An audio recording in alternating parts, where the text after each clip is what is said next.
Let's go. The name is Law Nation. As we continue to grind and shine, be sure to hit that like button, share this content. Let a friend or a neighbor know where to go when they want to tune in to Cowboys Sports Talk and beyond, including the Ice Wall. Come on. Cowboys weapons to build around, plus more news and updates. Let's go. Trade rumors, things like that. You know the Cowboys don't participate in trades. Y'all know how this thing goes, one way or another. Let's get it.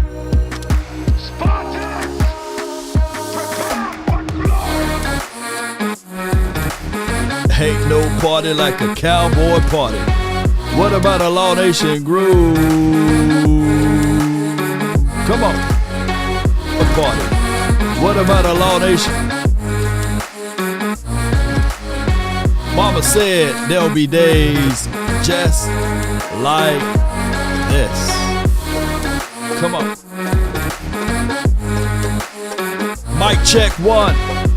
Mic check in the 2, a 3. I want Nation Royal. Come on. 5, 4, 3, 2,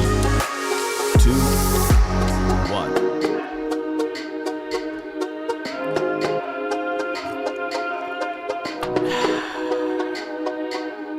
What's up with you guys? I appreciate everybody for tuning in. Shout out to you, Jason. Thank you so much for the love and adulations. If you're not first, you're last. Come on, baby. I love it. I love it. I love it. I'm going to steal that one.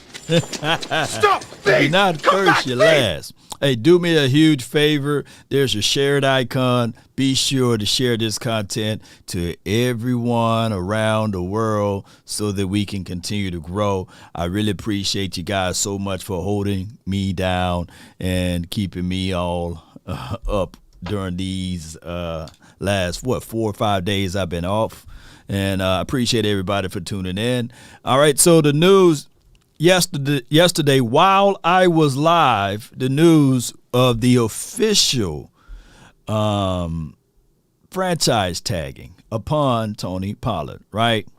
And a lot of people tried to do their analysis on that, and a lot of people look back at it and will say there will be some that will agree with the franchise tag. Go ahead, put the $10 million on Tony Pollard. There will be others that say, hey, man, bump that. Don't put that franchise tag on that guy, right? And then there are a few that say, hey, man, just let the man walk, man. let that man walk. Let him go. Let him go. That's the problem with the Jones family. We hold on for too long, right?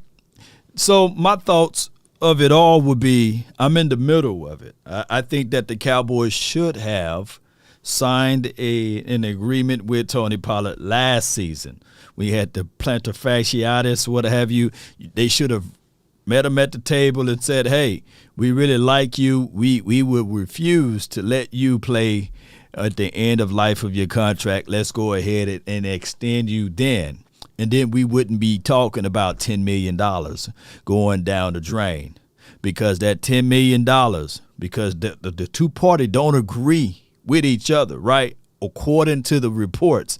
So that $10 million, if Tony Pollard plays on that franchise tag, ladies and gentlemen, the problem will be is that you can't spread that money. You can't extract it. You can't mask it. You can't, basically, it paints you into a corner, right? And you can't move from that corner until that paint dry. And if you do that, it would take a full year before you can move on from him. And those are my problems. Those are the problems that we can see with the Cowboys. It's the art of negotiating. The part of the problem is with the Cowboys is that they don't know how to will and deal their contracts. Shout out to you, Jason. I really appreciate you so much with that super chat, by the way. All right, shout out to you, Ken Owens. Thank you for being part of this Heartland Cowboys. Appreciate you. Thank you for doing what you do over there. So I appreciate you guys. If you are sharing, let me know with the shared icon, or let me know if you're sharing this content. That's one of the best ways you can help support the nation, by the way. Now, neither here nor there. The Dallas Cowboys heading into the 2023 season. I know we got draft around the corner, but one of the pivotal things that you have to plan around before you get to the draft would be the free agents. The free agent period is right around the corner as well. Now, of course, you see other teams are talking about trading away players and these sorts of things. I'm going to tell you guys, the Cowboys rarely trade. You know, we barely make any moves in the free agency. In a trade situation, the only time we tend to trade would be if it's a crazy situation like what was that guy's name we got rid of Ryan Switzer for, and he was only here for a cup of coffee, not even a full cup, the communion cup size of coffee. And they got rid of him before he can even play. So we normally don't trade. We do spite stuff like, hey, we no longer like you. We send you all for a 5th or a 6th round draft pick. We normally don't trade. And unless it's chaos, right? In 2018, shout out to your Nobles Royalty. Appreciate you. In 2018, we made a move for Amari Cooper, right? But that was not until it was like we was 3-5. So those are the things that we do. So far as this trade rumor about this and that, it's going to get its cyclings of clicks. But 9 times out of 10, ain't nothing going to happen. And that's not me being negative or me being talking bad about this team. Those are the facts. Yeah. Shout out to you, Gina. I got to put my background music on for this one. Let's go, Cowboy Nation. I got to go to the safe room. And y'all know when I go to the safe room, it's time for me to bring up what they talking about over here. Let's listen to what they say. They recognize that they did not want to lose him. He means too much to their offense. And so that franchise tag worth over $10 million officially was placed on Tony Pollard today. And now they'll continue to try to work out the long-term deal that the two sides were unable to get done this past week in Indianapolis when the two sides met about a long-term extension. Now the running back question in Dallas, of course, will involve Ezekiel Elliott, who's got no more guaranteed money on his contract. I think there's a chance that the Cowboys wind up moving on from him. He's a cut candidate, though Dallas would like to see if there's a way to restructure that contract and get it to where he's back on a lower number. But that'll be a call that Ezekiel Elliott will have to make, and we'll see how that transpires and unfolds here in the coming days. All right, y'all know what I'm about to say. Zeke, do you hear this killer monster? Ezekiel Elliott, we need your help. Zeke, can you help your boy out, you know? All right. So, who believed that if the Cowboys decided to look back at all what they had to look at last year, and the Cowboys said to themselves, all right, cool, we're going to put the tag on Tony Pollard, and we're going to hold the feet to the fire of Ezekiel Elliott. Zeke, would you be willing to take this pay cut? Now, according to my guy West Coast, his father, I'm talking about Stacey Elliott, Ezekiel Elliott, from the information from West Coast Cowboy, said that he's spoken with Stacey Elliott, and he said that his son will not take no pay cut around here. You know what I mean?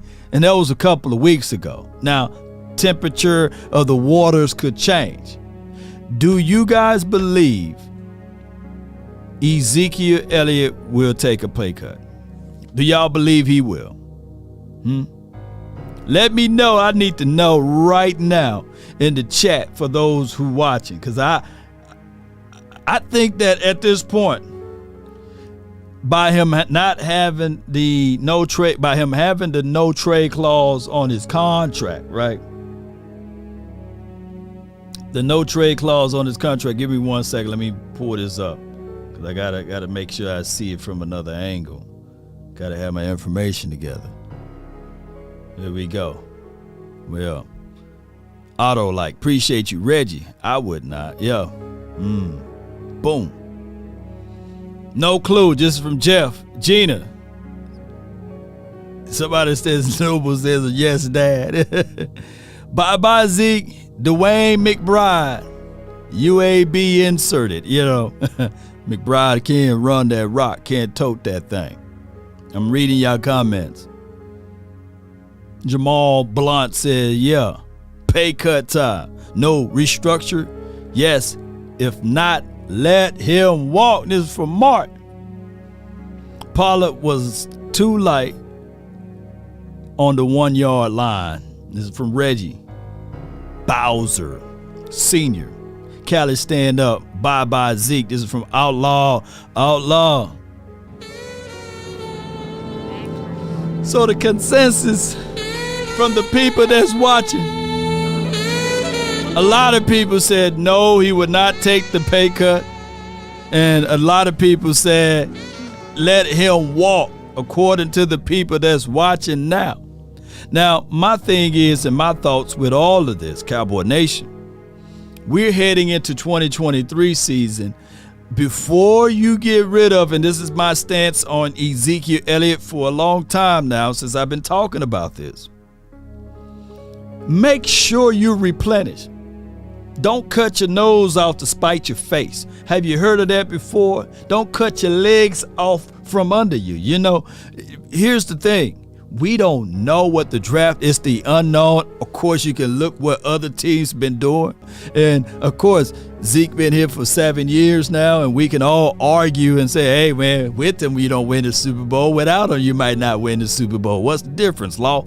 But what I'm saying is, when you talk about Ezekiel Elliott, just be sure to contextualize that he did have back-to-back freak type of injuries, right? The PCL situation way back in Carolina, he was looking very explosive before that happened, right? And he had the PCL injury. And then just last year, right up until the Lions game, he got hit on a knee again. So all of those things, you contextualize it. You just don't know. You get rid of him, you bring in somebody else. Week 1, they running through the A gap, they get hit because, you know, they ain't used to this NFL level. What happened to McBride? I thought he was going to be the guy, dog. I thought he was going to do something over here. What happened to Chase Brown? He runs through the A gap, then the safety come down and fill, and the linebacker met him, and Lord. Now we got to go into the season with Tony Pollard as well as with Davis, and we don't know because we never seen those two guys play a full season, and that's what I'm saying. So you got to understand those type of things, Cowboy Nation. Contextualize it all.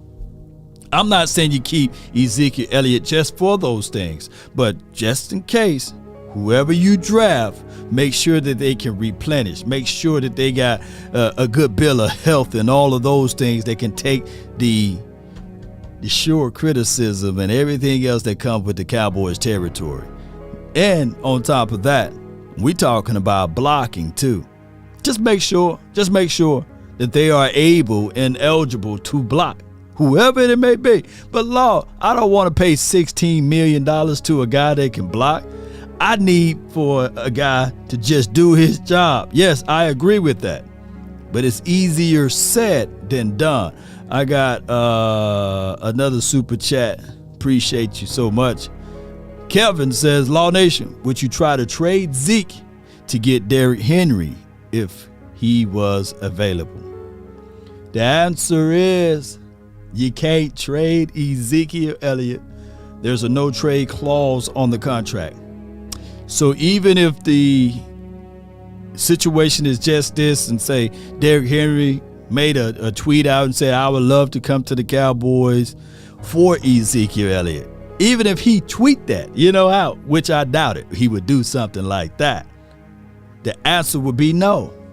Because Ezekiel Elliott, the only way he can get around that, if Ezekiel Elliott say, you know what, I'm going to release my trade clause and waive it, what have you, and I'll be willing to go to the Titans, or I'll be willing to go to Cincinnati, since Joe Mixon is all banged up. From what I heard, he ain't gonna be around here much longer, from what I heard, you know what I'm saying? But I appreciate you so much for your super chat. It's a great point, Chef, because as of right now, and things can change fast, those two running backs combined account for about $27 million on the cap in 2023. Dan, is this the right move, though, on using the franchise tag on Tony Pollard? Oh, no question. Tony Pollard's the most explosive player on offense, and significant part. And I have two questions kind of going into the future with it. Is the leg injury that he suffered against San Francisco, how much does that impact the negotiation for the long-term deal? And then how much is that going to impact how they can use him next year? Mike McCarthy now is the new play caller. We've long said use him as a pass catcher a little bit more, and I want to see if Mike McCarthy is going to be willing to do that. So he's going to get 10.9. Does that mean that Zeke's contract is north of $16 million? $16 million. There's no chance. Yep. Yeah, so there's no chance that Ezekiel Elliott could be a Dallas Cowboy at that number this year. I think he provides some type of secondary back use for them, but certainly not at that amount. So that's going to have to be adjusted for Dallas and Zeke. All right, so let me ask you guys this right here. How I view Tony Pollard is just this right here, Cowboy Nation.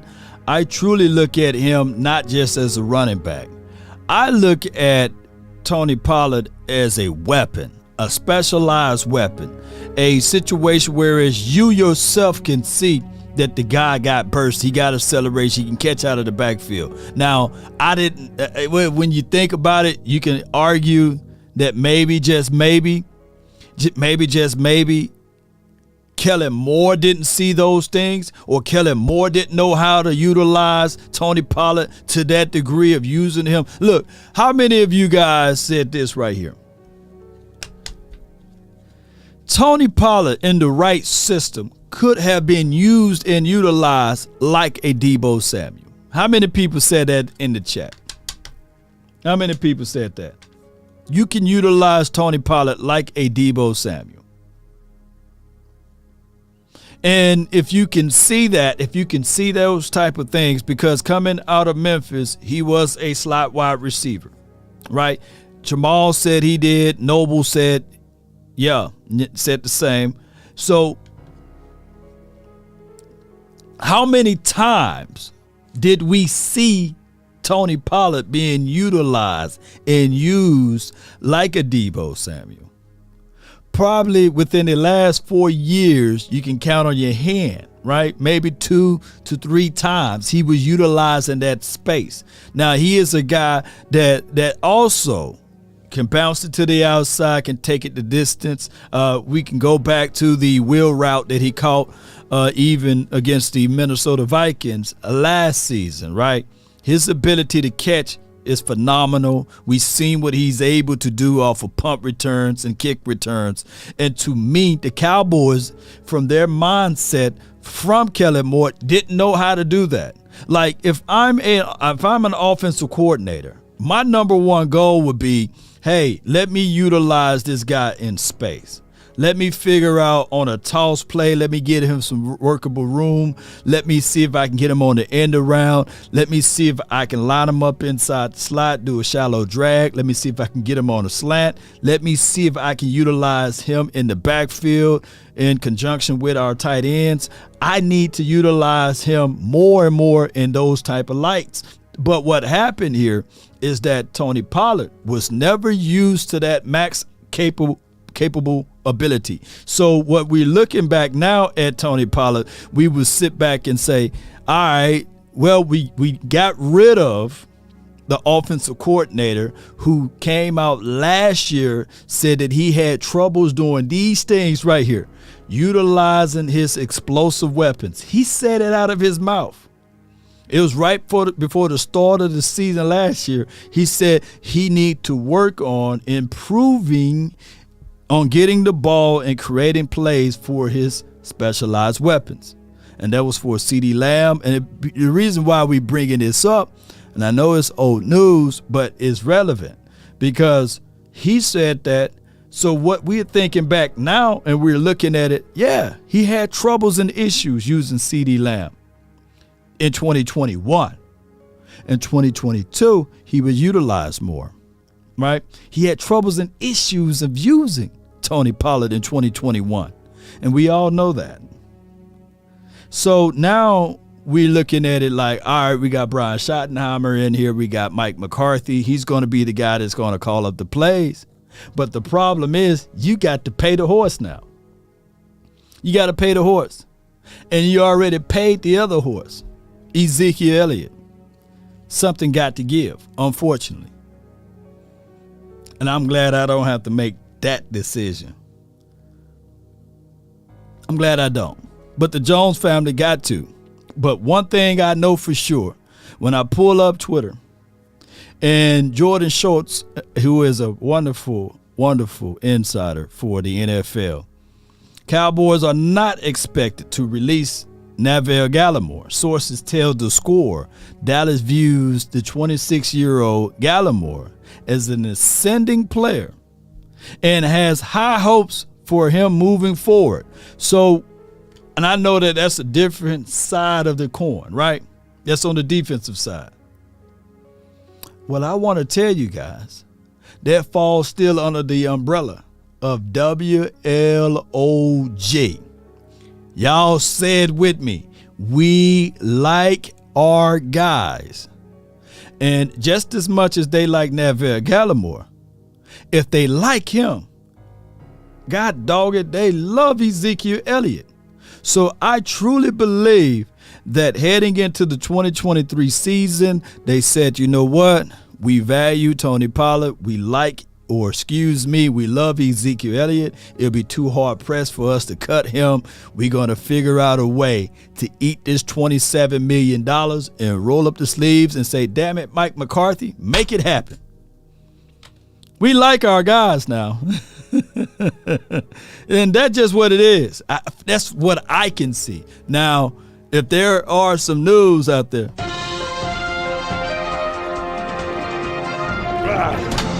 breaking news, the Cowboys are now releasing Ezekiel Elliott, then I'll come back to this video and say, oh, shucks, I was wrong on that, right?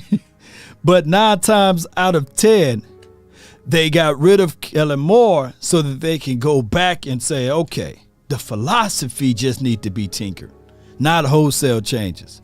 TP helped Zeke. Let me see what you got from a super chat. Let me see what you got from a super chat as it load up. Shout out to you, Coach Marv. I thank you so much for your love and adulations for the nation. I really appreciate you so much. Let's read out what he have over here. I appreciate all of you guys for the donations and the support, by the way. It says, TP help Ezekiel Elliott be his best, and Zeke helped TP to be his best. Whoa. 1,900 yards, 24 touchdowns, 500 receiving yards combined, and still underused. And we want to break this up to get what production? All right. So that is a situation where I think you did your homework. We want to break it up because we want to get more production, right? But 1,900 yards and 24 touchdowns and 500 receiving yards are a lot of stuff that you can get back and look back and say, man, I don't want to break this up. And I think that from the Jones family, one thing that they don't want to do as well is be considered wrong. You know, they don't want to be wrong. You know, that's just what it is. How that song goes is loving you is wrong. I don't want to be right. I think that's how that song goes. They don't want to be right with the situation, and they definitely Definitely don't want to be wrong. So what they looking back at this thing saying, hey, we going to come and figure this thing out with Ezekiel Elliott. I know that there's something within him that we can elevate. We can. Shout out to you, Nobles. Shout out to you, Small. That's just what it is. So the fear of failure should not stop you from trying. This is from Sean Day. Ooh, you're right. Oh, my goodness. The fear of failure,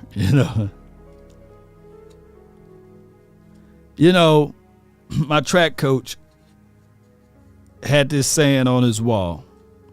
Success happens in private, failure in full view. And I asked him one day, I said, Coach, what do you mean about that? And he said, when you're working on your craft and no one is watching, that is when you're successful. But when you fail, everyone is watching, right? Success happens in private, failure in full view, meaning that if you are successful, that means you put the work action in. You put all of it in, not some of it. So when your failure in full view will not be visible because you are already successful. And that goes along the ways of integrity and a whole bunch of other things too. But these are the things that the Cowboys front office continuing to be successful in. It's the little things on how they dial up the contracts and how they negotiate the contracts and waiting too late and too long to have those conversations. That's just the reality of it, ladies and gentlemen. There should be zero excuses when it come down to the time that it's time for you to negotiate with somebody that you drafted. You should already have your evaluation cues of what that player can and can't do and the expectations of what they did or expectation of what they're going to do. Minus the injuries. Of course, you can't predict that. But for dog sure, you see these guys every day. And the whole conversational piece about Donovan Wilson, 5 sacks, 1 INT, 2 forced fumbles, and you can't come up with a deal to secure him.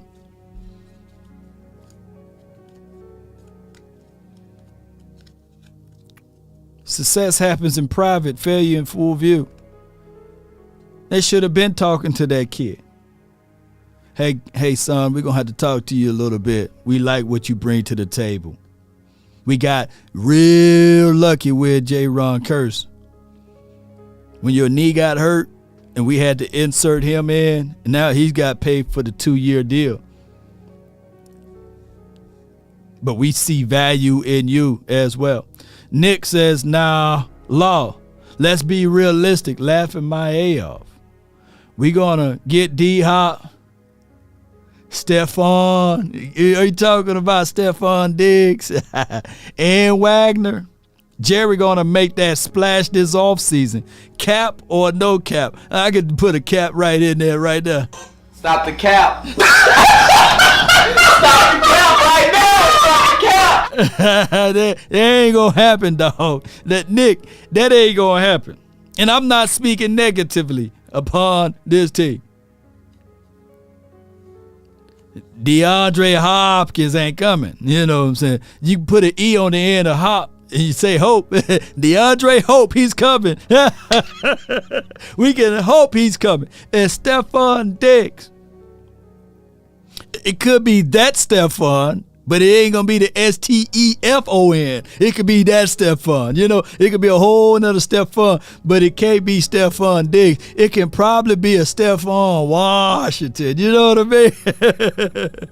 It might be that. You know, it might be Stephon Washington. Jerry, what'd you say? Get your damn act together. Hold on, man. Leave me alone, Jerry.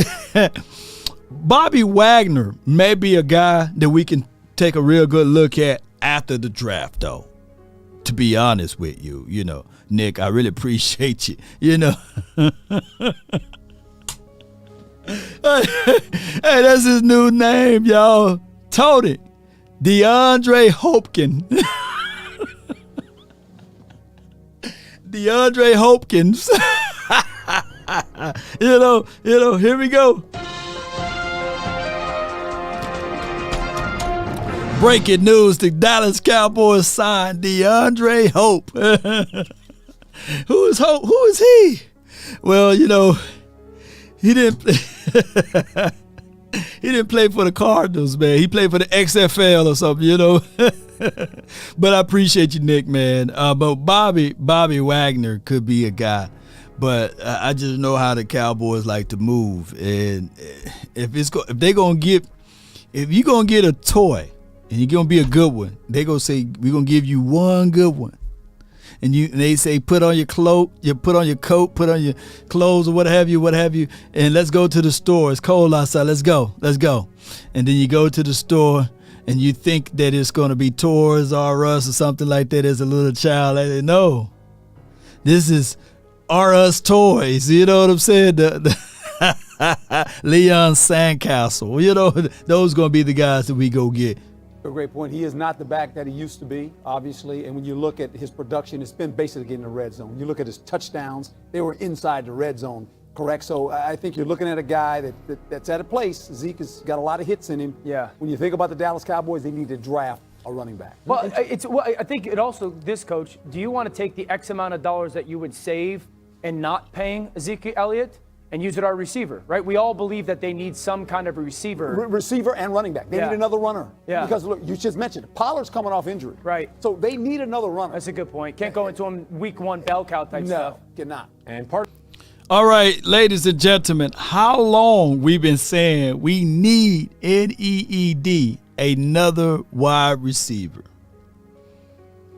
Now let me ask y'all this too. Let me ask y'all this wonderful question here. Is a third round draft pick considered a high draft pick or a low draft pick? I consider, now let me tell you guys my thoughts on this. I look at draft picks between 1, 2, 3, and 4 as high draft picks, in my opinion.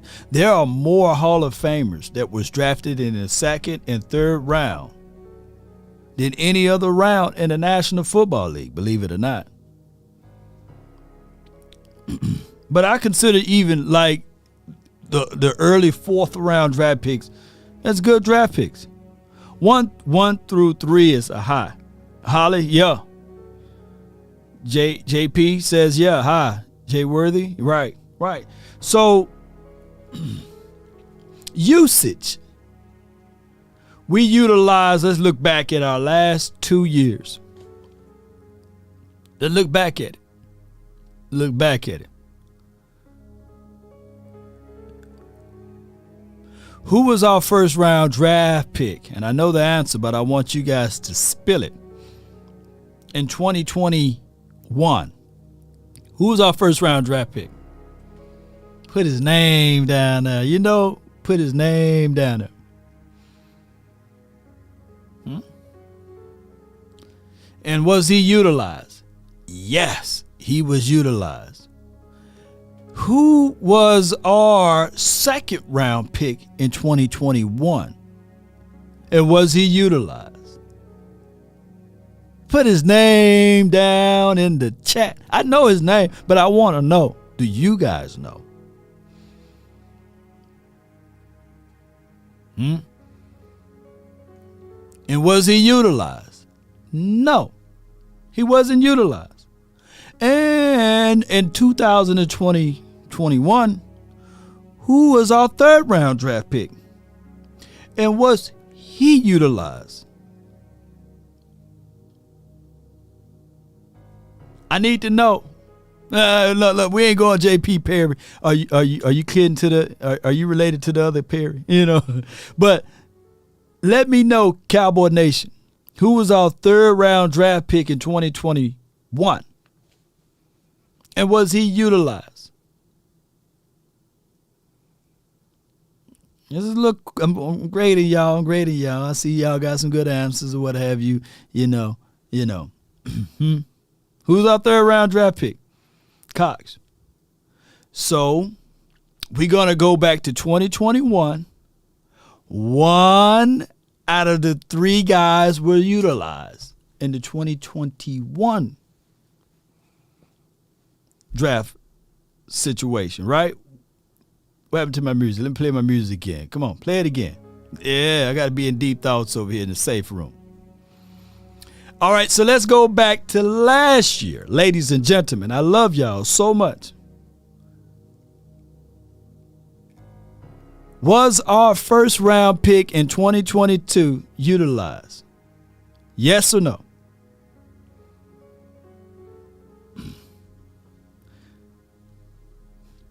Tyler Smith was utilized. What about Sam Williams? He kind of messed us up a little bit. He said, hey, man, I don't want to be called Sam. I want to be called D. And it kind of messed us up a little bit. But was he utilized with that 2nd round draft pick, that precious pick that we love? Correctly, too. Because now looking at Sam's situation, we could have saved the money on Dorrance Armstrong, technically. But he was part-time. He was underutilized, in my opinion. And we saw the potentials, right? And going to our 3rd round draft pick, was his name Jalen as well, Tolbert? Was he utilized? Or was he even our 3rd round draft pick, man?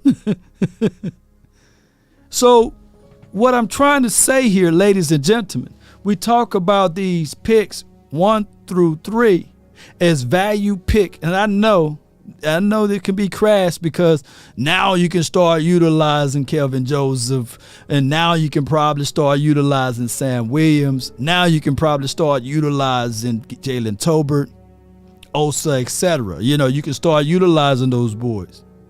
But at the end of the day, if you try to win Super Bowls, you got to say to yourself, I got to figure out ways to start moving these picks around. I need someone that can fit right on in and build around this team.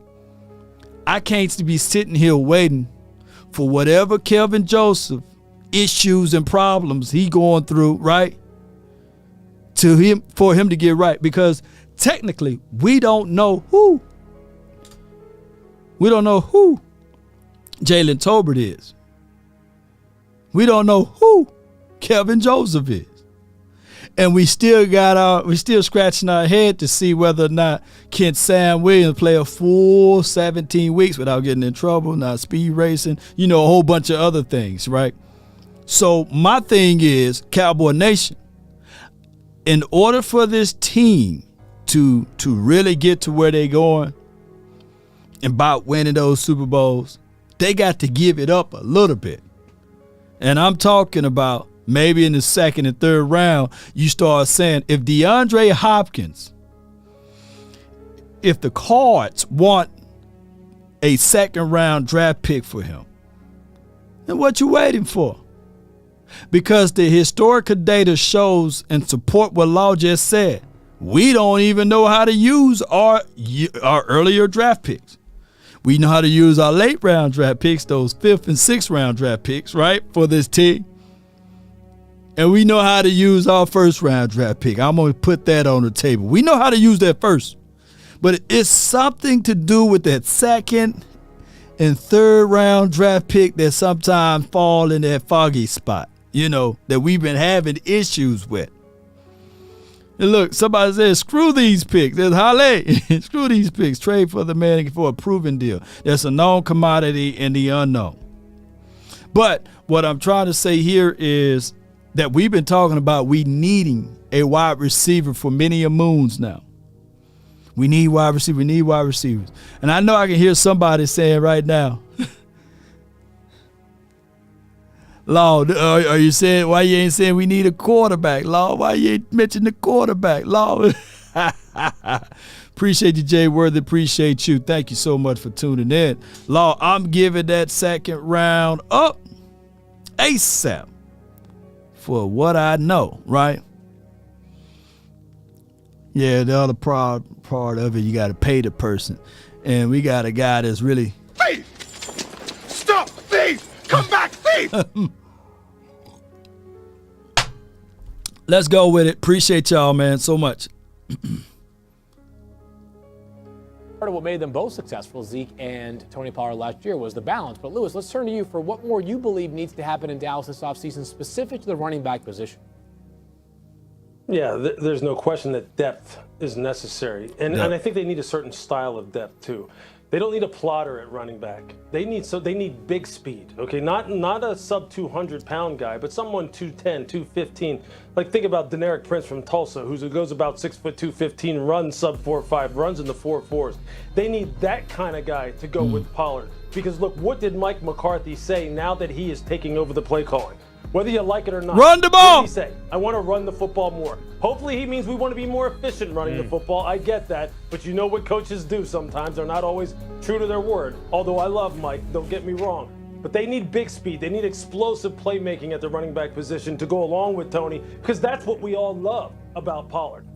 Pollard before he got hurt. And you're right, we don't know how he's going to be coming off of injury. But that's what we love. The fact that they didn't need to run the ball a lot with him, because when he did touch it, you knew that the chance for a 10-plus yard run was very, very high because the guy was just so damn explosive. They need to make sure they get the right profile of guy, and the draft has plenty of them. Sure does. And back. Right, this draft got plenty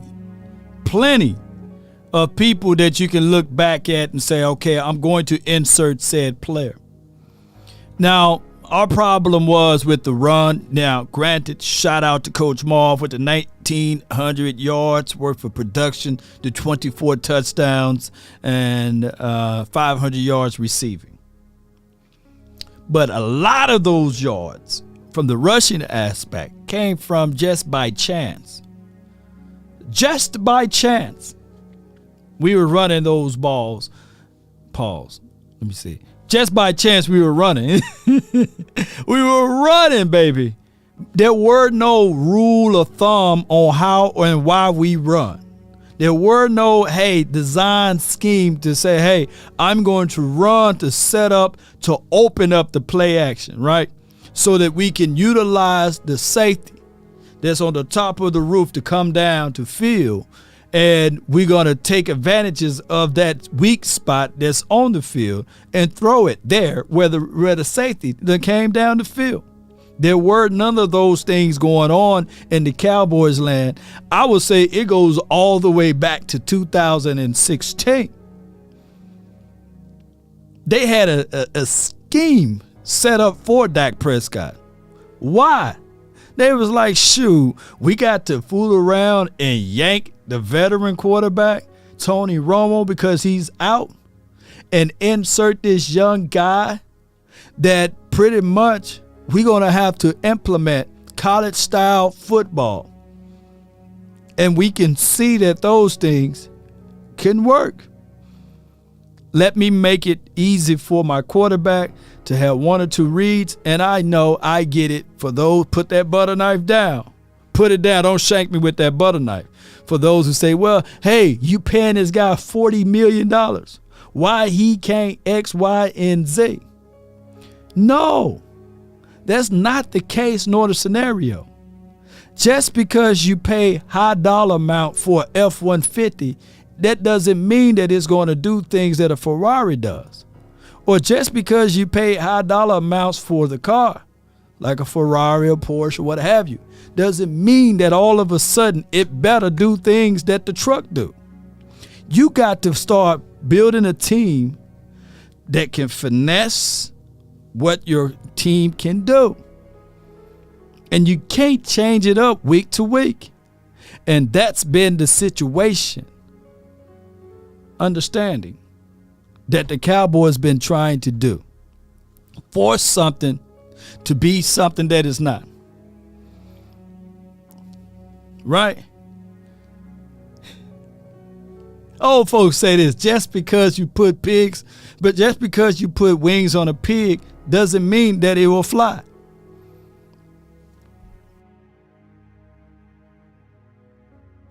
Let me know if I'm wrong. Them old folks be having some sayings, right? Yes, indeed. But wait a minute, I put wings on this pig. It's supposed to be able to fly. Back to the financials for Zeke. Get used to this term a lot over the next 7 to 10 days. A post-June 1 designation. It's sort of one of those inside baseball terms for the NFL. But if the Cowboys were to use that on Zeke Elliott, they could create $10.9 million in cap space this year. Now, the pay will be a little bit more in 2024, but it would help them for this year. We are just getting started on NFL Live Tag Deadline. All right, so that was that right there. I appreciate everybody for tuning in. I got a few more minutes here before I depart. I thank everybody for being part of this. We're going to open up the phone lines for all. Call in, let me know what's on your heart, soul, and sinew. We're going to talk about these topics here. Let me know. I forgot to bring up Darnell Washington. As you guys can see, he's part of the screen here while I pull up this phone number for everyone to call. All right, so Darnell, he is a unique tight end. He is a guy that also, when you look back at everything, you can say to yourself, if you bring him in, it will help out the run game. And when you think about all of the teams that Mike McCarthy had, he always had that type of tight end, a freakish tight end. I would tell you guys, getting Darnell Washington in the first round with the 26th pick, let me pull it up. With the 26th pick, the Dallas Cowboys select Darnell Washington. That would be a situation that the Cowboys drafting a tight end in the first round would be shame upon shame. I would be looking at it like, nah, come on, man. Who else would be available? I think that Darnell will be a good situation for us in the second round, and he'll be an absolute steal in the third. I don't think he'll fall that far from grace, especially after doing those numbers in the combine. So what I'm talking about, hear me out, Cowboy Nation, hear me out. I just talked to you guys about the first, second, and third round draft picks and on how we don't utilize these things good enough. If you want a thing bad enough, you got to go out there and get it, right? Meaning that the Cowboys, if they see a player that they know that can be dynamic and be one of those guys that can be game changers for them, trade up. Back, and I ain't talking about, because a lot of time when people say trade up, people thinking in the first round. But there's nothing wrong with drafting your pick with the 26th pick, and then in the second round, you see someone else that you know that can solidify your program. Trade up, trade back in. Not trade back into the first, but dance around in the second. Because what we don't want to be is hoarders of picks and having 8 to 9 draft picks and going into the season thinking that all 8 and 9 draft picks going to make your team. Now, we do a hell of a good job. With finding weapons. I can only imagine what we can do if we just slide up and go and get those guys a little bit more. I think that number would increase even more, ladies and gentlemen. All right, I appreciate y'all so much. Call my phone, hit my line. Only ones who down for me. Only the ones that down for me. Keep it super thorough my way on this side. Keep it super thorough my way on this side. There are 6 participants in the contest. Only ones who down. Please announce yourself. Keep it super thorough my way on this side. Keep it super thorough my way on this side. All right. As the room fill up, be sure to hit that like, share this content. I got Nick from the 469. What's on your mind?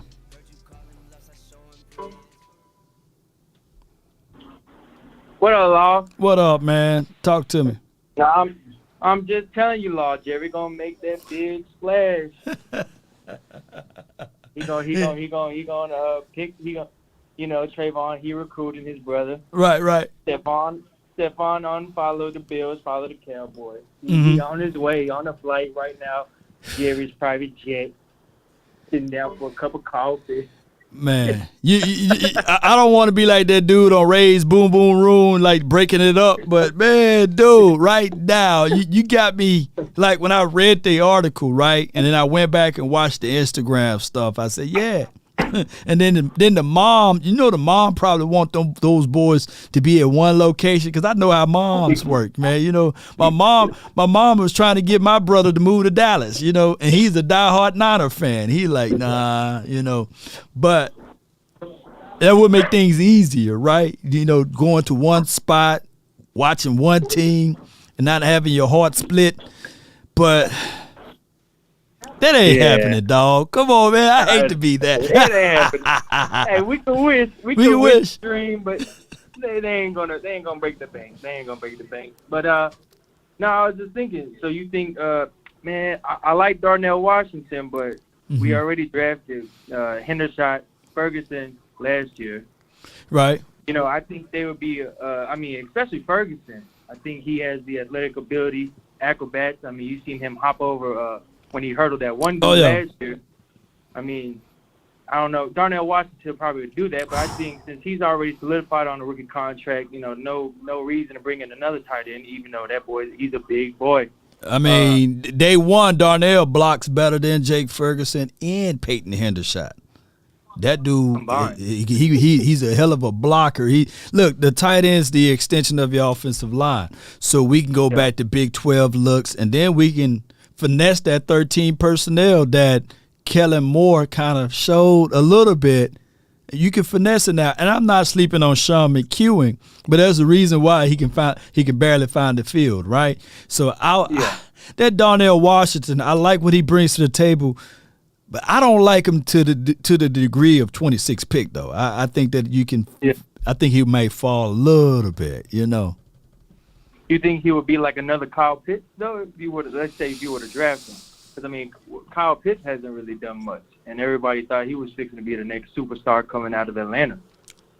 So, Kyle Pitts still had a good season last year, though. I think his numbers was pretty good last year. Let me make sure. I was looking at him on his tape. He looked pretty good. Let me see what his numbers look like. Damn, he only had he didn't have a good season last year. What year did he have? His first year he had 1,000 receptions, 68 yards. So 68 receptions, 1,000 yards. So I feel you what you're saying, fam. I feel exactly what you're saying. But I will wait though. I'll wait for this tight end in the second round. I don't think that he's in the same room as Kyle Pitts though. That's what because I was thinking. I like Deontay Banks coming out of Maryland. Oh, my God. He has the explosiveness. I don't think Turner will be there. I don't think he's going to be there at 26. He gone. Oh, yeah, by him running the 4.26, I'm thinking if I'm a defensive coordinator, I'm thinking of so many ways to set him off the LOS to, smokes. I'm thinking cloud cover. I'm thinking a whole bunch of things that I can do with DJ Turner on the next level. But it's so many things, man, that we have to wait, man. We have to flat out wait. Yeah. What you think about what do you think they're gonna do with Zeke? You think they're cutting him, letting him go?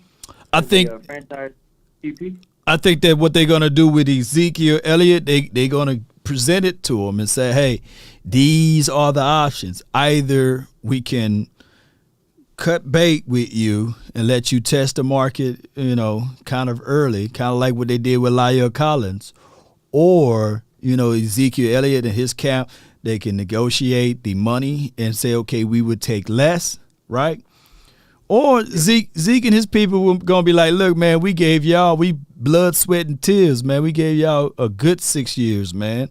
Good 7 years, man. Don't cut me down now when we hurt. It could be so many things. I just don't know. I think that Arsenal, his agency, are good at negotiating, and they'll figure out a way to beat the Jones family in this part. Yeah. why don't you think we can get D-Hop over here out of like all our receivers? Why do you? Is it because of cap? Because he's gonna what is he doing? $27 million a year? You think that's gonna be too much? Look, the money part is going to be where they don't agree with, and D-Hop himself been banged up a little bit from here to there, and he haven't been the same since he haven't get a chance to juice up a little bit. You know what I mean? I don't know, man. Shout out to D-Hop, though, but I just don't think the Cowboys would be willing to give up a second-round draft pick plus pay that man, and on top of that, deal with the whole other fiasco stuff that was unseen, man. I appreciate you for calling in, Nick. I appreciate it. I got one more thing for you, Law. Talk to me, How about man. them Cowboys, baby? How about them, man? I love it, That's Nick. How about them Cowboys, But I hope you guys don't take what I'm saying as negative. I just think that the Cowboys, I like DeAndre Hopkins. I like Stephon Diggs. I even like Stephon Gilmore, right? But I'm looking at it from the Cowboys' perspectives that they're going to lean on, we love our draft picks. We love our guys. And on top of that, I think that you can probably look into this draft and find your own DeAndre Hopkins. Not saying that you will, but that's how they look at it, right? That's how they look at it. Coach Marr from the 803, you're live. Hey, what's going on, Law? Get into it. Yeah, man, first with the Ezekiel Elliott thing, let's be realistic. Zeke understands that you're in the seventh year, and this is not talking about his play. He understands that his stats came because of the influx of Tony Pollard, which helped him. Like I said, it's going to extend his career a lot longer. But he understands that he understands that the top paid money is running back in this league. He had his time there. Now he doesn't want to be disrespected. He's not gonna play on the veteran minimum. This same thing happened last year. If people remember, with D-Law. D-Law had a contract that had a big cap number, and what they did, they didn't restructure. They voided that and rolled another contract for 3 years, and which brought his number down, brought his base salary down, and he worked a deal with it. Without cutting him, they say, okay, we'll work a 3-year deal to bring everything down. Right. That's how they did. Now, D-Law had to make the decision, and D-Law understood that he was not a top paid guy no more, but he didn't want to be disrespected by a salary. But that's what they did, and they did that and D-Law did that deal because they were trying to sign Redden Gregory.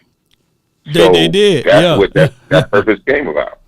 These guys got a lot of pride too, Coach. So they walk in there and they know your salary is visible. And if Zeke getting veterans minimum, that would be disrespectful. He would literally. So this could literally be the news in the next couple of weeks. The Cowboys, you know that word mutually, kind of like what Bobby Wagner went through. The Cowboys front office and Ezekiel Elliott mutually agreed to release the trade clause, so it allow him to get traded to another team once, and then if no other team bite to that bait, then he can mutually agree to be separated from the Cowboys if they can't come up with a deal that's feasible with that money. You know what I mean?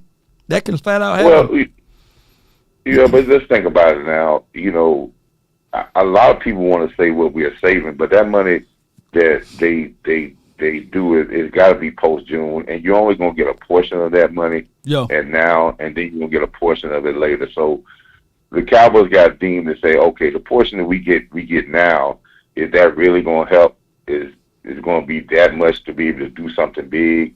And then the portion later on, is it going to be time to do something big at that particular time? But again, I caution, and I want to make sure I say this, man. Last year I was on the board for Bobby Wagner. I'm not as far on board with Bobby Wagner this year than I was last year, because I did get a chance to see some of these linebackers that came in, and I understand how this goes. You're gonna have to get play out of guys that, yes, you drafted and you put them out there and play. And I understand where we be at. We be the unknown, and that's right. And I think I have a little bit more of feeling about that, because I separate myself from the fan into the coaching aspect and maybe a team building aspect, and understand that players only get better unless you go ahead and put them out there. You put them out there, and yeah. You got to put them out there, and you got to work through. You got to work through the growing pains with them, and if they can play, they're going to get better and they're going to perform. But if you hide them by trying to keep getting other guys and everything, you're going to have a problem. But I want to caution Cowboy fans when we talking about D. Hopkins, and I think D. Hopkins would be a great guy here. I just think he's just a number one receiver, and I don't think we need a number one receiver. And $27 million is going to be a whole lot of negotiations to get out of that $27 million, which I don't think he's going to come out of that 27. But I will say this: we can go all in, but we better be very, very on point, because we go all in and don't come up, we're going to be in the abyss for another 7 to 8 years. And that's going to be that. Hey, listen here, Tampa Bay went all in. Yes, they got a Super Bowl, but they won't be back for another 7 years. Rams are selling every asset they got. You won't have to see you might not see the Rams back for another 5 years. You may not. Yeah. So you got to be very careful of how you go all in, and stop underestimating the NFL, as we can get a lot of players and we can just go all in and make a super team and win it. Coach. The NBA has shown you this more times than over. More times over. But Coach, this is my thoughts before this is my thoughts before I let you go. I agree with what your assessment is on DeAndre Hopkins and Bobby Wagner. To this degree, I would like for us to make those type of guys be guys that you will probably look at after the draft, not before the draft. And the reason being is the need for Hopkins and a Wagner, that need could be lower because you have a Drew Sanders or you have a Trenton, Simpson. You have other guys that you can go out there and grab, or if you grab another young wide receiver. I get all what people are looking at the resume of DeAndre Hopkins or even Stephon Diggs or what have you, but I would prefer us to will and deal a little bit after the draft on those type of guys. Am I wrong for that? Right, and you know who I'm trusting on this? What's that? Know who I'm trusting on this? Willie McClay. There's a battle between the fan base that want this big time move, and then there's a battle of a experienced head coach that's been through a whole lot. The coach knows that Mike McCarthy, that knows that you don't win Super Bowls with super teams. You dominate for a long stretch if you get players and you develop players and you have superstars. We got superstars. Now we just need to add those pieces around those superstars that can do their role, and we can get it, and we'll have longevity at the top, not just a spark. And hopefully we get there. If we don't, now we got to sell the whole farm, because we're going to keep chasing the rabbit and keep throwing money. And as we keep throwing money to older players, they're only getting older. No doubt, Coach Marv. I appreciate you, man, for all that you bring to the table. Thank you, fam. We close, Law. And y'all gonna have the show tonight, man. Yeah, and make sure you tell when y'all have the draft show, you may tell the counterpart, OC and my man, that Hyde is not a 4-3. He might be a high 4.3. He might get the 4.8, 4.7, but that's really not 4.3 for me. That was me. Remember, I was saying that like he's like a low 4.3, close to 4.29 guy, and you was like you watched the kid growing up, and you said, but I will tell you, off his release, he stayed too high, and he was going too much left and right. He out-centered himself. He dropped a lot of balls. He's gonna have to. He's gonna have to work on his routes, though. He's definitely gonna have to work on his route running. Yeah, he might in this pro day. He might run a 4.37, right, 4.38. But my consideration, you're not a true 4.3 unless you run a 4.35 or less. Anything at 4.7, 4.37, 4.38. That's 4.4. But let me say this, Coach. There's plenty of room for those type of guys, though. Remember Ted Ginn? Right. Is he kind of like that mold, like a Ted Ginn-ish type of guy? Right, Ted Ginn-ish type of guy. And I just want to make sure that I understand. You understand Tennessee offense. It was a wide open offense. Right. And if you want to look at any film on Hyatt, check out the film against South Carolina against two cornerbacks that's probably going to get drafted in the first 3 rounds. Right. And he had 5 catches for 50 yards and no touchdown. You know what, Coach? I appreciate you so much, Coach. But once again, I'm going to say this once again. Jalen Hyatt got a higher upside than Jalen Tolbert. And I will be able to utilize Jalen Hyatt in his offense more than what I can do with a Jalen Tolbert. I would say no, because Jalen Tolbert can do more things. Jalen Hyatt is the one-trick pony. Look, Jalen Tolbert can do more underneath things, man. I'm just looking at it like, hey, I got my guy that can do that out of CeeDee Lamb and Michael Gallup. You say, my thing is this. You say he can do more things underneath. But my question is this, right? If he can learn it too, yeah. Go ahead. My question is this. When you saw that, when you done seen it on Jalen Tolbert, yeah, because we didn't give him a chance for you to even see it. Oh my God, South Alabama! I'm just looking at the way he releases, man, and he's a little bit more physical, and his footwork underneath. In my opinion, Jalen Tolbert Jalen Tolbert, not Jalen Hyatt, but Jalen Tolbert is somewhere between Michael Gallup and CeeDee Lamb. Somewhere in between. Let me know if I'm wrong on my assessment, Coach.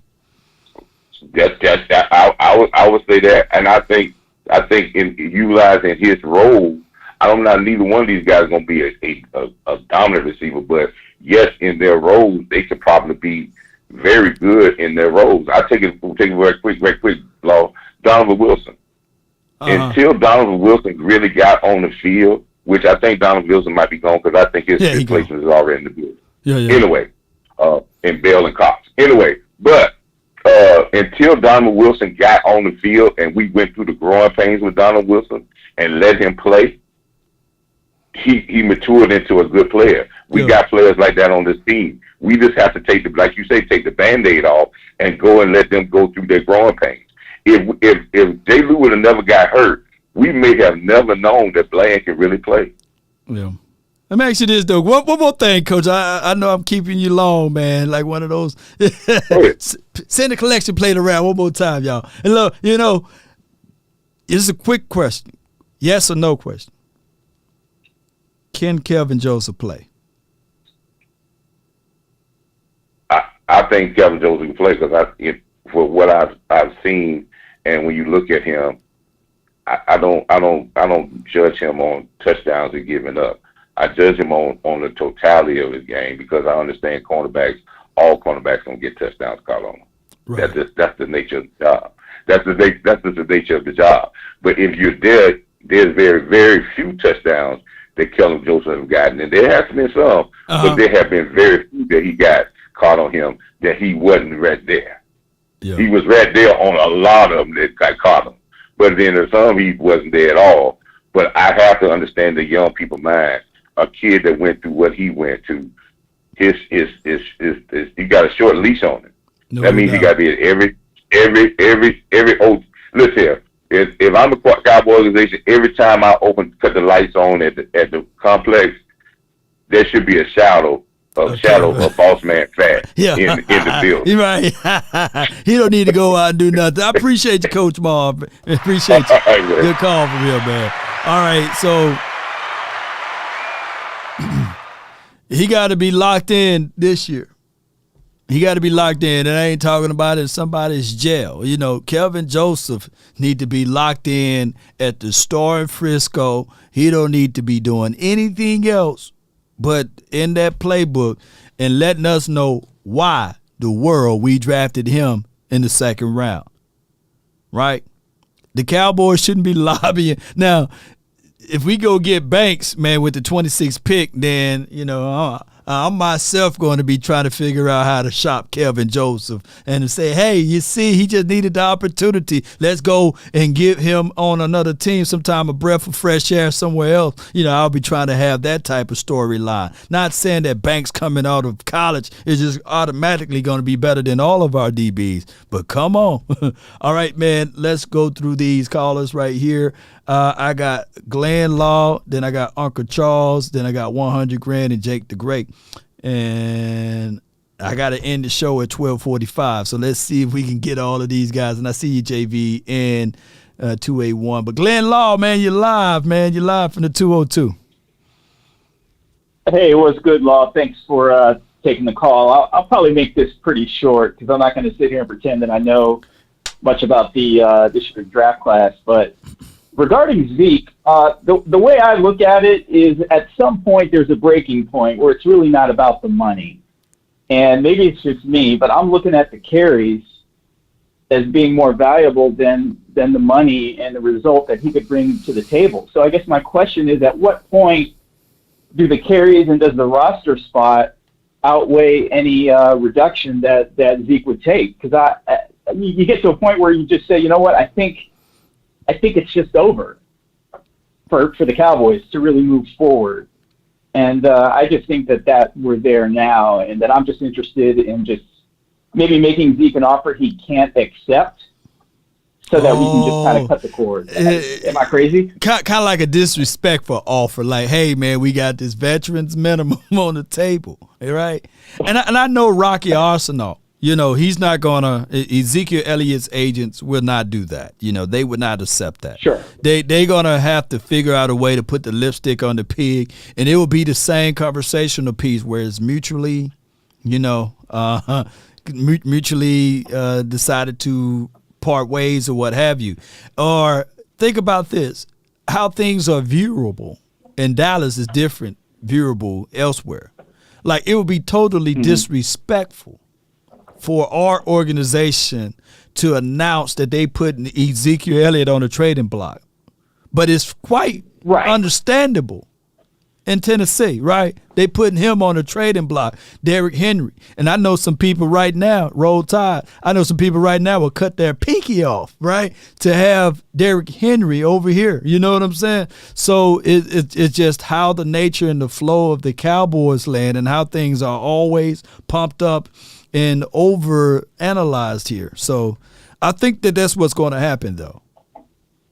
Yeah. And I would be interested. I mean, if you put me in charge of roster construction, I would let Zeke walk. I would go ahead and really try and sign Tony Pollard to a long-term deal. I think you can assess market value on a running back a lot easier than a lot of other positions. I would say he's probably, and I don't have the numbers in front of me. Right. But I would say he's maybe a notch below, Christian McCaffrey, right? I mean, he's definitely below Saquon, right? But he's also, I would have him below McCaffrey, and I don't know what Barkley will end up getting if he ends up getting tagged. Right. Then there's a whole question of whether he's even going to commit to playing for a year. But I guess my point is that it would make sense to me to go ahead, sign him long-term, because there's no guarantee he would even play on the one-year tag, which is a whole other question. So I would just draft 2 running backs, let Zeke go, and let the chips fall where they may, and let's see what Mike McCarthy can do with this West Coast offense. And I would not be interested in a D-Hop. I'd be interested in getting second tier wide receivers, some rehab projects. DJ And when I Chalk. say rehab, I'm not saying DJ Chalk, Yeah. he's one of them. Yeah, I would love to have him. Who's the other guy that was like if the Cowboys can figure out a way to reintroduce the conversational piece with the Denver Broncos about Jerry Jeudy, I would love to give up a second round draft pick for him right now. Absolutely, or even, and don't laugh, like a Kenny Galladay type player who you could get Try not to. on the cheap, but Yeah. well, just hear me out. I'm not saying I'm trying to hold it laugh in. Listen,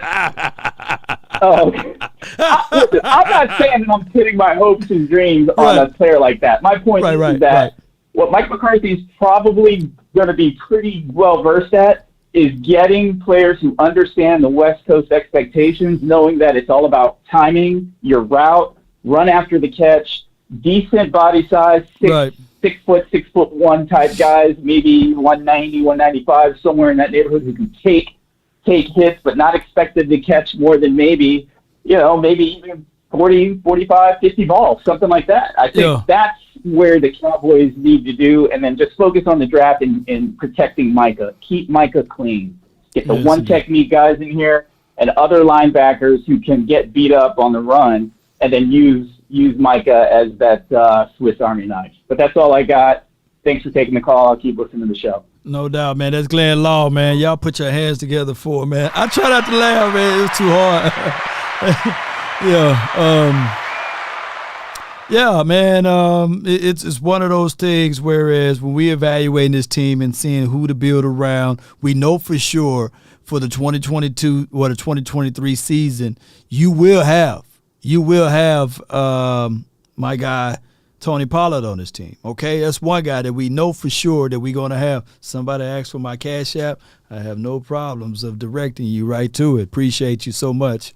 Hit that Cash App. That's right there in the chat, right there. If you need any assistance with the Cash App, even though if you Bill Gates, man, just send me enough, man. Just send me enough so I can live at least another 30 years on this plane.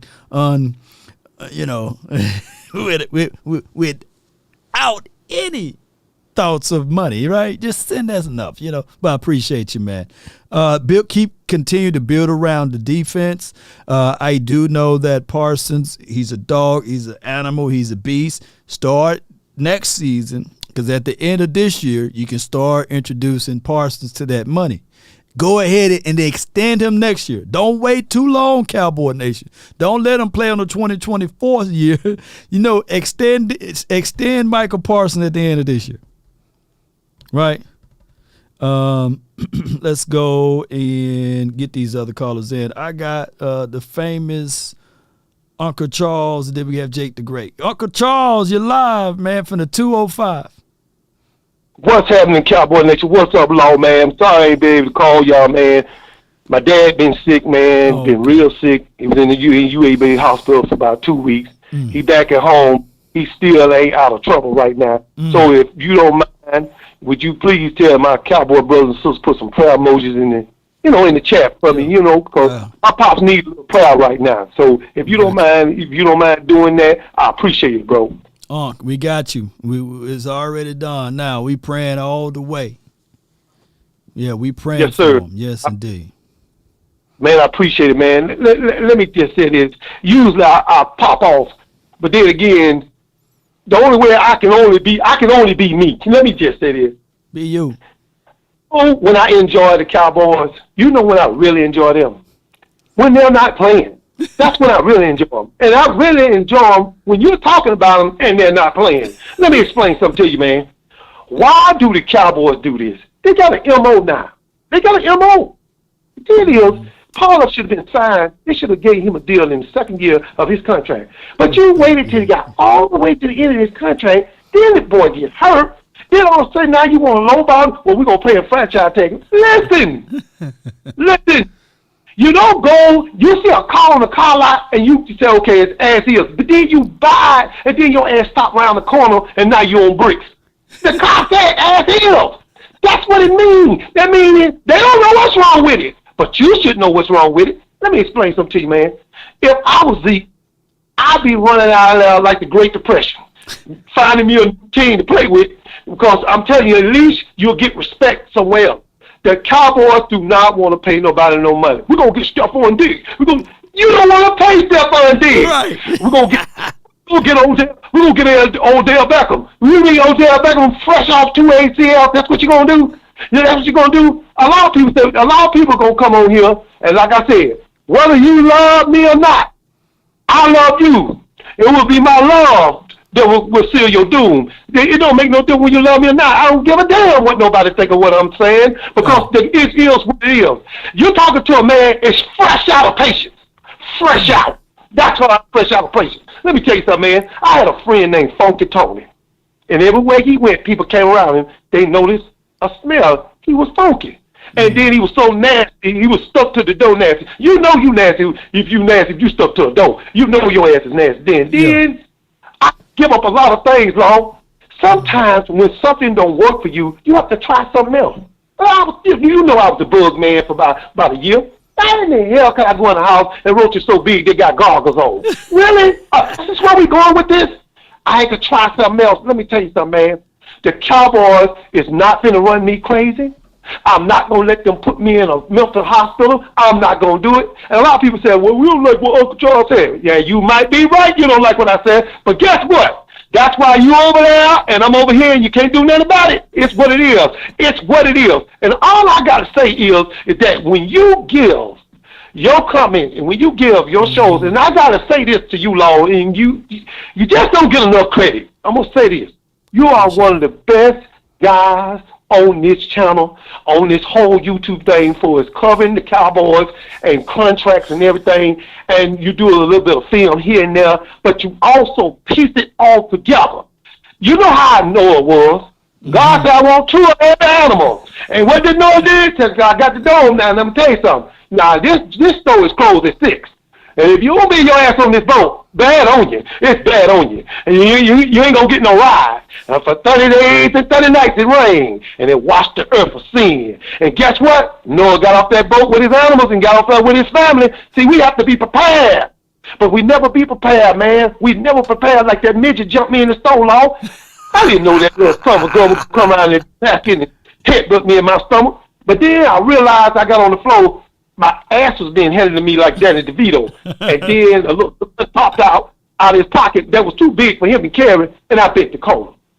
If you're not prepared, you need to start being prepared. And that's all I got to say, Long. I appreciate you. I love you and your babies. I love your family. And you are what the world needs right now. You are the light. And a lot of people are going to try to stop your light, but you don't let them. That's when you shine bright, bro. That's when you keep shining. And that's all I got to say, player.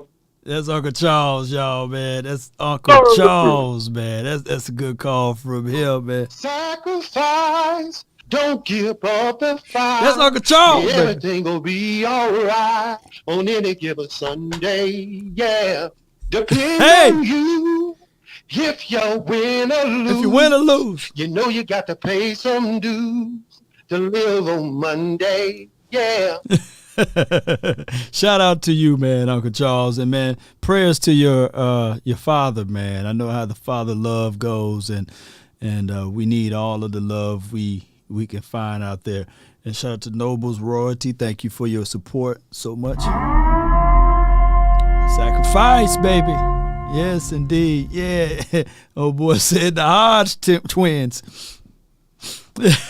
I used to watch those boys every day, man, growing up in the early 2000s. You know what I mean? In the mid 2000s when they were get the way, man. I can't say all of it. They'll take the channel if I say exactly what they say when they say, get out the way. But those boys are pretty good, man. But shout out to all, man. Let me get these other guys that's on. And they Cowboy fans, too. The Hodge twins, Cowboy fans, by the way. They Cowboy fans. I got Jake the Great, and then I got 100 grand. Jake the Great from 561. You're live. Law, what's happening with you, man? Welcome back, man. Appreciate it, dog. Appreciate you, man. I had told Vach and Will Steele, man, you know, I be driving these trucks. I depend on y'all for these hour-long marathons, help me drive these miles. It was a tough week, Shout out to Boss Cowboy, West Coast, Mark Holmes, Corey putting in that work for this Cool, Cowboy yeah. Nation. I ain't gonna holler the clickbait name, dude, but you know who I'm talking about. But shout out to him too. And I want to talk about Zeke, but somebody said something that told me to let my story out. I got some inside information, and I hope this person is listening. Stephon Diggs, I'm talking to you. You don't follow Buffalo and trying to put that Cowboys thing on your page. I'm gonna tell you right now, you take that off. You ain't coming over here because, man, my boy was doing a chauffeur during the Super Bowl. He was chauffeuring Aaron Jones around and his family. Mm-hmm. So inside the limousine was Aaron Jones' brother and his family, and one Stephon Diggs. Mm. And I'm like, bro, you better ear hustle for me. Whatever they say, you let me know. Yeah. So the conversation came out that they not feeling Dak Prescott like that. That they all feel like Dak Prescott is average to below average, and then the person that they hold as the god of everything else is Aaron Rodgers. So I'm like, Wait a minute. Hold on now. Like clarification rule right now. Are you saying that the players don't feel that way, or it's from above? Oh, the player. I'm telling you, it came out the horse's mouth. Like I said, for I didn't hear me. My homeboy, he's my cousin. Your homeboy. He was chauffeuring for the Super Bowl. He lives in Phoenix. Okay. He had Aaron Jones the whole week. He had to take him to this set, that set, this set. Right. So as he's carrying Aaron Jones, all the NFL players are there. So Aaron Jones' brother and one Stephon Diggs. Okay. Girl was beautiful, jewelry down to the socks. Yeah. But I didn't like how he was talking that Dak Prescott is average, and I seen how you blew up on Josh Allen. You Yeah. ain't coming here with that nonsense. Man, you better go re-sign with Buffalo. You ain't coming here. Stephon Diggs was talking his stuff. Now he had to get it. Diggs. He had to get it from someone. So was it that now I'm comparing now I'm adding to what you're saying of what Stephon Diggs said, and I'm adding the fact that Stephon Diggs is the brother of Trayvon Diggs. Oh yeah. So is this man, is this man Trayvon Diggs is talking to his brother Stephon Diggs, which in return is talking to Aaron Jones and whoever else, the lady that was in the car with those boys. And now they're saying that basically what Brandon and everybody else that been saying to call it in that Dak ain't it, dog. I didn't want to say it. I was gonna keep it to myself, but I said, man, this is inside information. I gotta let somebody know. I said, man, I'm gonna give it to nothing but the best. I'm gonna drop this on Law's page. So Stephon Diggs, you go and take that Dallas Cowboys stuff off your page. We don't want you here. You ain't gonna blow up on Dak on that sideline. But I got one last thing. What's that? It might be the end of an era. Man, Zeke, you've been a warrior. You did your thing. But I went into the combine, into the draft. I did not see no running backs that can give me the production and what Ezekiel Elliott did last year. I see a lot of Tony Pollards out there. I don't see a physical back that can wear the defense down in that fourth quarter. I just don't see it. And this is not favoritism on Zeke. The only person I see close is that Bigsby character from Auburn. But I don't see no physical dominant back. But that's all I got. I know you got to go. Jake the Great checking in. How about them Cowboys? All day, man. Good call from him.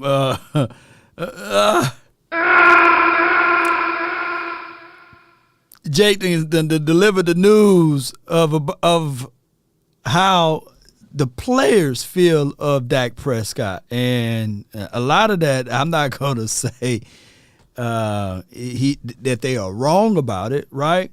Because as a player, you're going to look back at this and say you can only blame the plays that was called so much, right? 2nd and 2, you go empty. I'm getting that first down. I ain't finna throw it. I don't care what type of play that was called in the huddle, and I feel what the players may be looking at it, even though the play is to be damn. I'm not finna throw that interception there. I know, I get it, right? Sometimes, shoot, you can picked the wrong play on the sheet yourself playing Madden or something. You just said, dang, I picked the wrong play. But you're going to try to audible out of it. You ain't finna throw that pick. So I get it. To be objective with it, the players may look at that and say, you know what, Dak Prescott is cheeks for that, and there's nothing that I can refute against that outside of the fact that I want to keep Dak Prescott anywhere between 24 and 27 attempts.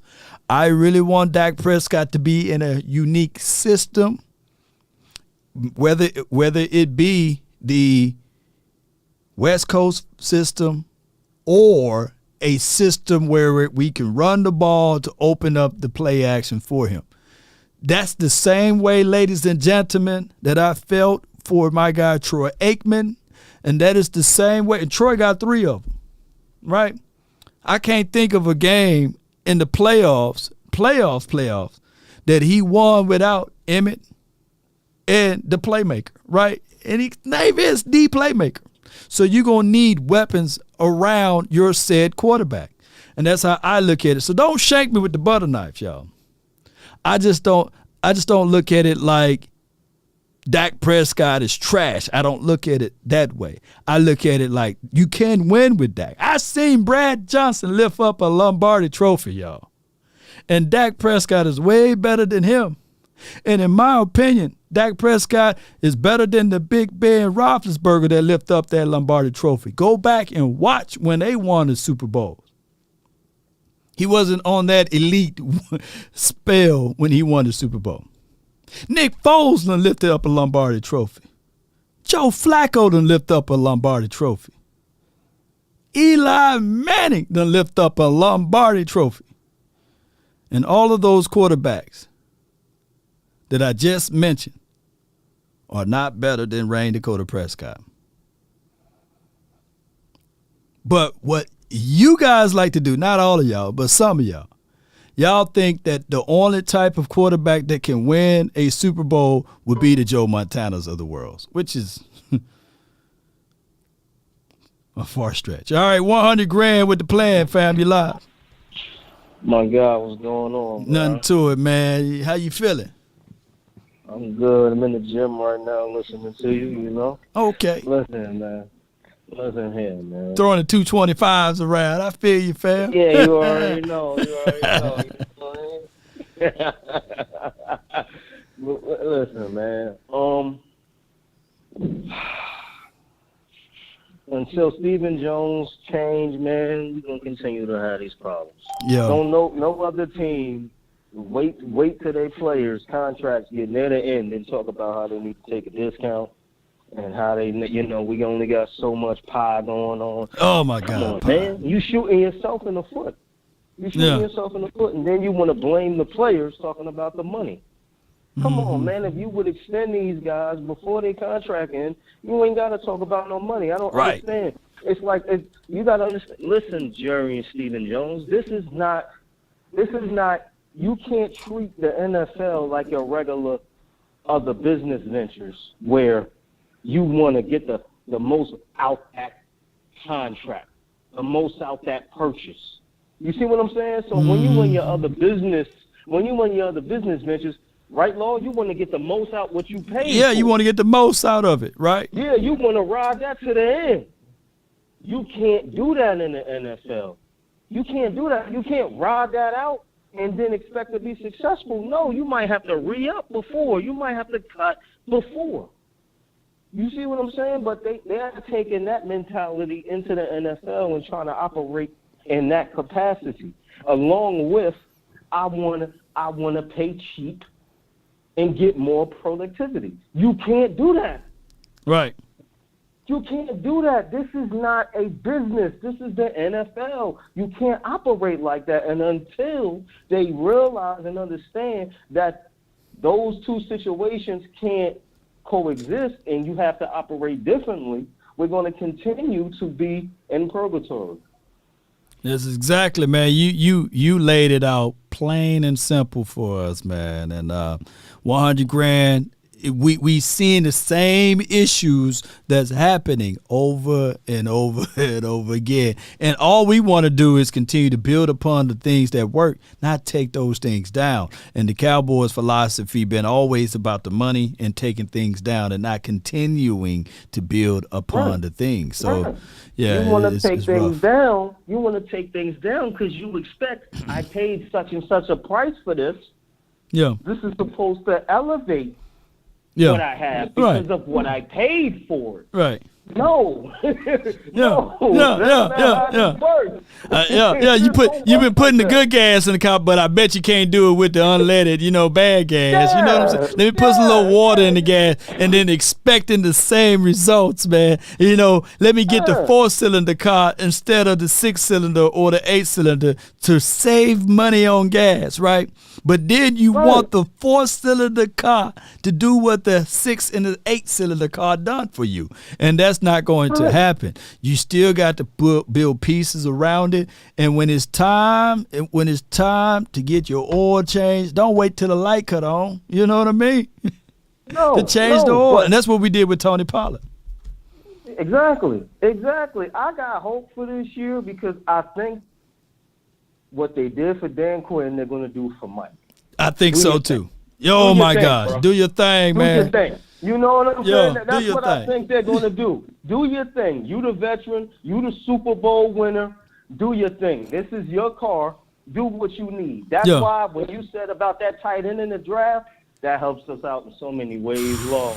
I mean, with the running game, and Mike McCarthy said he want to run the ball. He's a dynamic tight end. He can block. He can catch the ball. He got some speed on him. I like him because he's a Swiss Army knife in that factor. So I like him. I think that'll be a big upgrade for us in so many ways on the offense. I think so. Man, I think so too, man. And physicality he brings to the table, and just like what the great Bill Parcells said, you think you good at a spot or great at a spot, draft again. So for those that, hey man, we got Jake Ferguson, Peyton Hendershot, right? But he's different. He's different. He's not like them boys. He's not like them. And Jake Ferguson can block too. I'm not saying that he can't. But this dude block better. Hey, 100, man. I appreciate you, man. I actually got to split because my time is here. But for those who waiting, I promise you I'll get to y'all later. But, hey, 100 grand, appreciate you, man. Let me hear you say it, fam. How about them Cowboys? How about it, man? I ain't gonna see the 100 grand. You know what I mean? That's my guy, man. You know, when you start talking about pies and stuff like that, they get me a little hungry too. And when Stephen Jones talk about pies, it get me upset. It get me really angry and upset. The next time I want to hear pies and stuff like that, it will be the song, She's My Cherry Pie. You know what I'm saying? That's the next time I want to hear anything about a pie. Cold drink of water. Such sweet surprise. That's what I want to do. Tastes so good, make a grown man cry, y'all. That's the only pie that I want to hear. Cherry pie. She's my cherry pie. That's the only pie that I want to hear, see, and smell and taste. You know what I'm saying? Somebody gonna be like, yeah, dog, me too. She's my cherry pie. Cowboy Nation. I appreciate those, man, who called in. I thank y'all. Love y'all to the moon and back. Let's continue to grind to shine. The name is Law Nation. As we get on up out of here, I just got to say these things before I go. Just keep your head high. Keep fighting all the way through. Understand that this is just a game. The off season is long. And baby, we got some things that we got to uncover.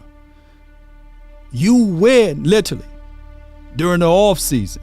You make sure that the foundation is poured upon the land that you're going to build your house on. But the most important ingredient of that foundation, you got to dig down first, and you got to lay it out flat. Then you got to build upon. If the foundation is bad, things will not work in the house.